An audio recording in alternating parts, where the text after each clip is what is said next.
Hey, and welcome back. In this week's video, I'm going to be throwing two variants of this simple, angular vase. The majority of my work tends to be quite angular and quite straight, with many sharp edges and ledges for the glazes to interact on. On these encircling lips, my glazes pool and they gather, creating bands of deeper colours, and the sharp edges, where my glazes flow away from, begin to reveal the colour of the clay underneath, and here, the high iron content of the clay can become almost metallic, and takes on an iridescent sheen. Anyhow, let's begin. I'm going to be making two sizes of this vase in this video. A smaller version, thrown from 1 pound of clay, which is 453 grams, and then a larger version too, made from 3 pounds, or 1,360 grams of clay. And as always, this process begins with the clay being wedged. For these vases, I prefer clay that's just a touch on the firmer side, just so the vessel has a bit more strength when thrown on the wheel. And I always feel as if I can throw firmer clay that bit thinner too. Spiral wedging is a process you've probably heard me speak about dozens of times by now, so for those of you who'd like to find out much more about that topic, there should be a link on screen that you can click on now to watch a full video about how I spiral wedge. But simply put, this method of wedging prepares the clay for throwing on the wheel by making it totally smooth and even, and void of any hard lumps and air pockets, which simply cause trouble later on when throwing on the wheel.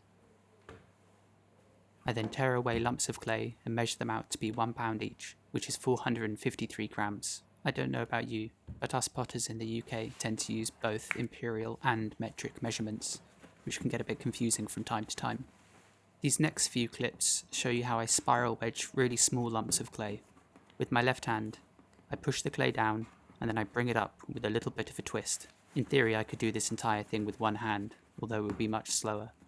My right hand simply helps to guide this process, and it also provides a little extra force too, to help with each fold.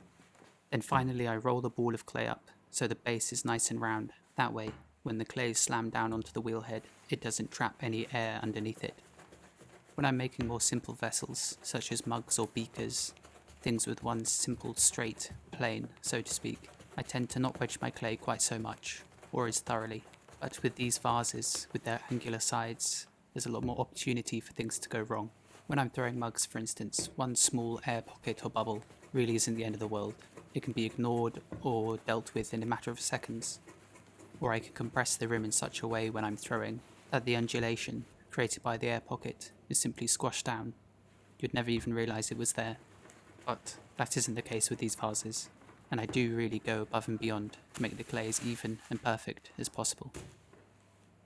I then wrap up my prepared clay in plastic, which helps to keep the balls of clay nice and soft and prevents the outside layer from becoming just that little bit too firm, which actually can make quite a difference in the long run.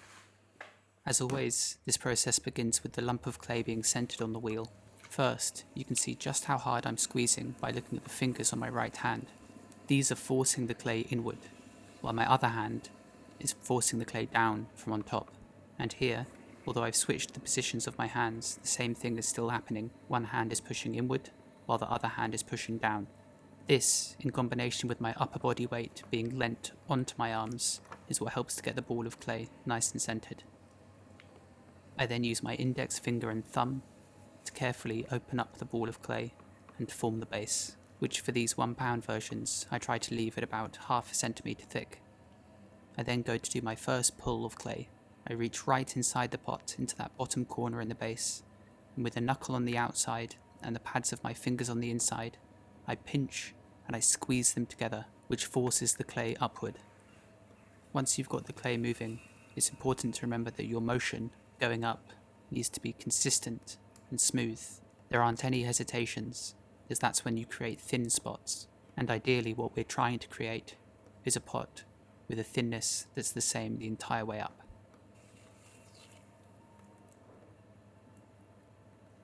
Now that the height is getting there, I begin to slowly add some form to the piece. As these will be quite bellied out, I begin to push the clay outward. And really, over the next couple of movements, all I'm trying to do is to create the rough shape. I won't create the angles until much later on, when I'm happy with the general shape and the proportions. And getting the proportions right for these is very important. The ratio between the opening and the narrow base, the width of the belly, they all play into one another, and it still isn't something I always get right. far from it in fact. At this point, the lower section and the waist are more or less there. So before I close up the top, I remove the water from the inside, and then I can begin to collar the clay inward, which is a careful procedure, as the clay is already quite thin. So what I tend to do is I throw the clay like this, just using my fingertips inward, and then I collar that section in once again by digging in a wetted index finger, like so, forming the rim section of the pot. I then lower my throwing gauge's pointer, just to make sure it's roughly at the right height. And in this instance, I saw that the belly section of the pot just needed to be pushed out a little bit, so I just use a throwing stick just to nudge it out from the inside. And now, more or less, you can see the 4 defined sections. There's the bottom, the waist, the shoulder, and the rim. So now I can begin the cleanup procedure, and that begins by scraping away the skirt of clay around the base, which I leave up until this point, as it can actually be quite supportive to the walls above. I then switch to my brass kidney, and begin to scrape away the slip on each defined section, starting with the base. I don't worry about removing all of the throwing lines, as later I'll be able to trim those away much more easily. Then, for the clay around the waist, I reach my fingers inside, and I'm pushing the clay out against the sharp metal edge. In theory, you needn't make these angles as sharp as they are here, as once leather hard you can simply trim them to be much finer anyway. But I quite enjoy the challenge really, and there's something deeply satisfying that comes from the sharp, angular form emerging from what was just a soft lump of stoneware clay a few moments ago. Lastly, I chamois leather the rim, remove some of the clay around the base, and carefully slide a twisted wire underneath, separating it from the wheel head.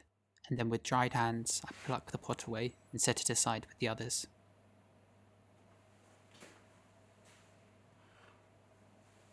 I'll let these dry out overnight on my workbench, and hopefully by morning I'll be able to flip them over onto their rims so the bases can dry. With the small ones thrown, it's time to throw the larger version. As you saw, when I've been making these, I keep the fired glazed version in front of me as a reference.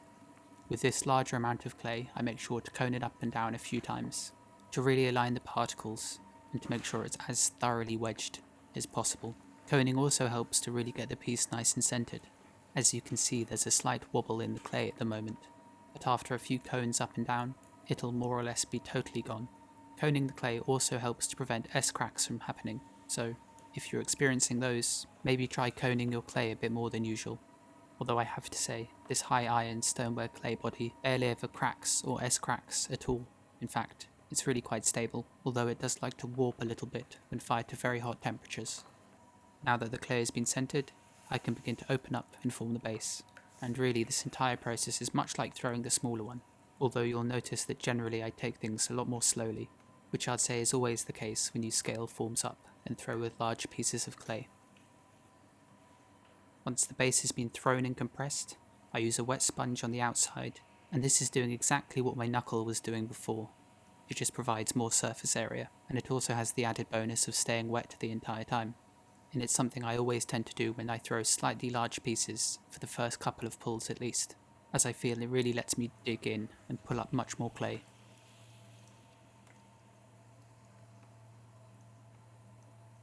But essentially this entire process is the same.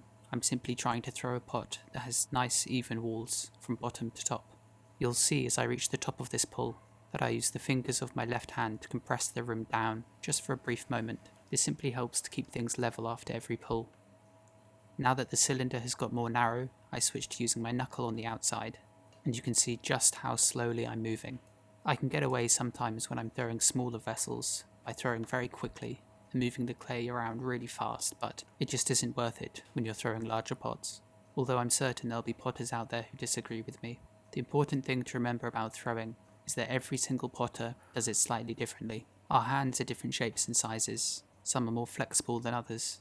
The tools we use are different. The clays we use are different. Wheels spin in varying directions, and different ways of throwing a tort from potter to potter. And all of this ends up leading to a huge variance in the way we throw. And it's what makes watching other potters throw so exciting. At the end of the day, we're all throwing pots, but we do so in such different ways.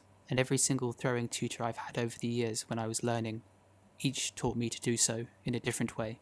Anyhow, let's get back to the vase on hand. Now that the height is more or less there, and I'm happy with the thickness of the walls, I can begin to shape the vase. I use a wetted sponge, and from the base, I slowly start to ease out that bottom angular section. And as I shape the vase, I do it bit by bit. I don't immediately create every angle to its fullest extent. Instead, first I create the general roundness of the form. If you were to immediately create the very angular base, waist, and shoulder in the first pull, you'd end up probably distorting something along the way. You can see how I'm anchoring my right arm into my torso as I'm throwing, which helps to add stability to each of my movements. As when you're throwing larger forms, you can't always have your two hands connected, like I usually do when I'm throwing smaller shapes, so you need to find other ways of supporting your limbs as you throw. You might have also noticed that I left the rim a little bit thick, and this was done so purposefully, as I'll need that extra material to throw and collar inward and to form the rim. If instead your rim was much too thin at this stage, you'd have a much more difficult time later on forming the top, as you simply wouldn't have enough material to do so. So now I've roughed out the lower section, the waist, and now I can start on doing the top, which I'd say is the most challenging part of all, for myself anyway. But essentially, all I'm doing is I'm throwing that thicker clay, collaring it inward, and then throwing it again and collaring it inward until it reaches the point I'm happy with. When a thrown pot is spinning on the wheel, its natural inclination is to spread outward, not inward, which is what makes collaring in vessels sometimes quite tricky, as you're really fighting against centrifugal force. Now that the rough shape is more or less there, I can finally begin to scrape off some of the slip and to neaten this form up. So I offer up the metal to the outside, and with my hand inside I push the clay out against the sharp metal edge. If instead I was to dig the metal tool into the clay, there's a chance it would snag, distorting the whole vessel. And again, this is slow work. I don't necessarily try to remove all the slip in one motion, and I'm not trying to make pots that are perfectly clean and smooth anyway. But taking away the slip does help. They certainly dry out quicker without it. For this particular vase, I threw it right towards the end of the day, so instead of removing it from the wheel overnight, I simply left it in place, which, as you'll see, might not have been the best idea, especially as I chose that night via the electric kiln too, which meant one side of the pot dried out a little bit more than the other, which distorted the shape somewhat. Anyhow, we live and learn.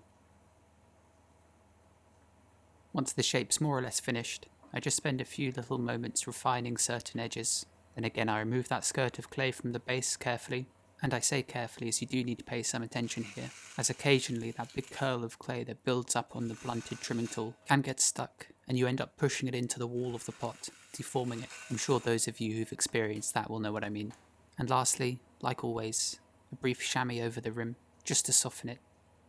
And then, as this pot was staying in place overnight, I clean the wheel tray, and my surroundings a little bit, like I always do at the end of the day.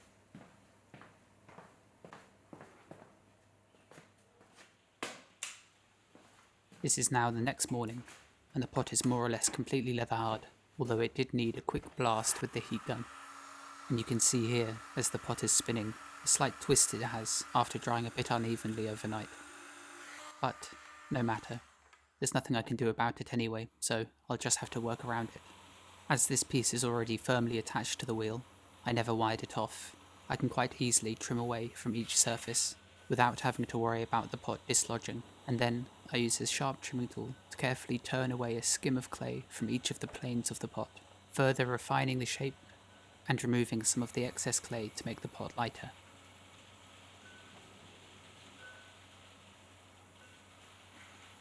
I think this is easily my favourite process. Even more than throwing, I find trimming to be far more satisfying, but also I really enjoy the process of refinement and finishing. This lower section of the wall has a bit more clay in it, and I'm using a very small trimming tool just to remove a thin skim of clay. The smaller tools exert less pressure on the form as a whole, so I can trim quite a lot away without having to worry about that pressure distorting or moving the pot, which a larger tool might. Just as when I was throwing the pot, when I'm trimming, I also have to keep my arms and hands as sturdy and steady as I physically can, so whenever possible, I try to keep my two hands connected. And if not, like here, you'll see that I'm leaning my upper body weight onto my right arm, providing stability for it as I work. Lastly, I clean up the rim, and then I remove the pot and carefully position it onto its rim with 3 large lumps of clay holding it in place. Here the distortion that was imparted onto the pot overnight as it dried unevenly is much more apparent, but these things happen with handmade pottery, and you simply have to work around it and through it. As my right hand trims, my left hand is pushing down the entire time through this metal tool, which distributes the weight and prevents my fingers from creating a concave hollow in the base, along with, and perhaps more importantly, it holds down the pot against the wheel head and stops it from potentially leaping out of its constraints, which it can do. Lastly, I smooth over the base with a flat metal kidney and stamp my maker's mark into the still soft clay, rocking it from corner to corner to make sure it leaves a nice imprint. And that's it. It can be removed from the wheel, and now I can begin to trim the smaller versions. As they're all sitting here, base up, I always choose the one that's the firmest to go first, and leave the others, if perhaps they're still a bit soft, to go last. I brush some slip onto the base and onto the wheel head, and then firmly rub the pot into the centre. As soon as the slip dries, it really holds the pot firmly in place, and it means I can trim the entirety of the walls without any lumps of clay or mechanical arms getting in the way. I then use a rubber kidney to squash down just a bit more of the clay onto the wheel head, creating another seal to hold it firmly in place.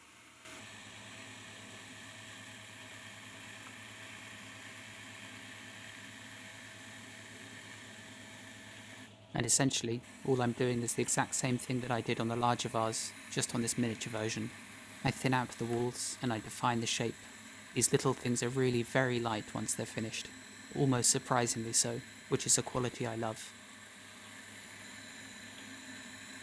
This sharp tungsten carbide tool makes all the difference too, as when your clay is in just the right condition it slices through it like butter.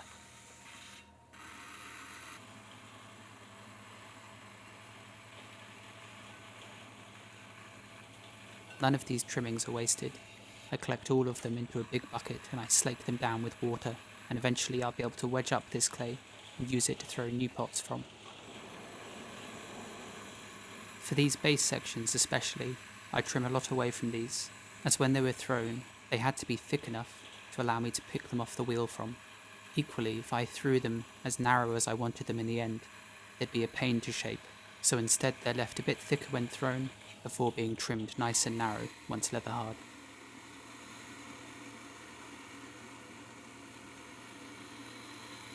This entire time while I'm trimming, I make sure to keep those angles where the pot changes direction as sharp as I possibly can, as it's these areas that'll interact with my glazes nicely. This goes for the rim too, and although I don't film it, the inside has a sharp beveled edge that meets the outside lip. Once the outside form is done, I use a sharp metal knife just to slide underneath the pot to remove it.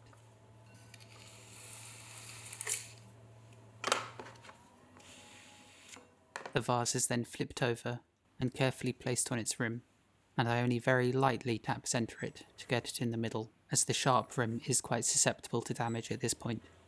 And then, once centered, I secure it down with 3 soft lumps of clay, like I did so too with the larger pot. I'm sure there are more sophisticated ways of doing this, but this works for me. You've just got to be careful that you don't push the clay too much into the delicate rim, and rather it needs to meet the shoulder just above that. I then quickly trim the base to be totally flat, and then place on my scavenged metal tool, which was taken from an old eMac computer. And then I just trim the base some more, really defining that lower section.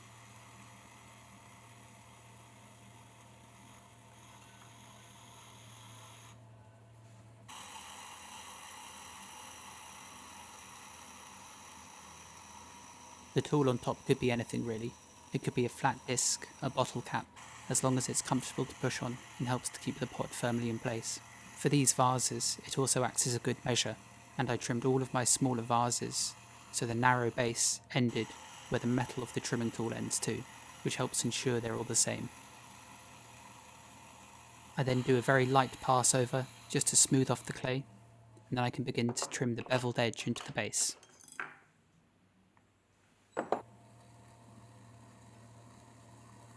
This is generally how I finish the bases of all of my pots, apart from bowls and plates. It's simple, and really that matches the aesthetic of my work overall, so I like it. And as always, I trim away the base to remove the wiring off marks, Then I use a beveled kidney just to flatten off some of the surfaces and burnish them a tiny bit. It helps to squash back in some of those exposed particles of sand that can be quite sharp.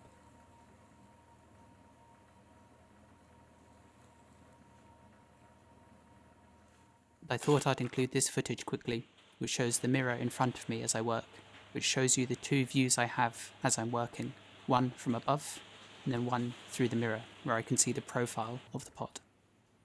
The piece is then sealed, as always, with my maker's mark, and that's it, finished. So now these just need to turn bone dry over a couple of days, and then bisque fired, and then with any luck I should be able to glaze fire all of these quite soon. In fact, I'm pretty sure that's what I'm going to be spending the next few weeks doing, glazing and firing work, many of which will be shown in an upcoming exhibition at Make, Hauser and Worth in Somerset, provided the firings go well. Anyhow, that's all for this week. Thanks for watching as always, and I'll see you next week.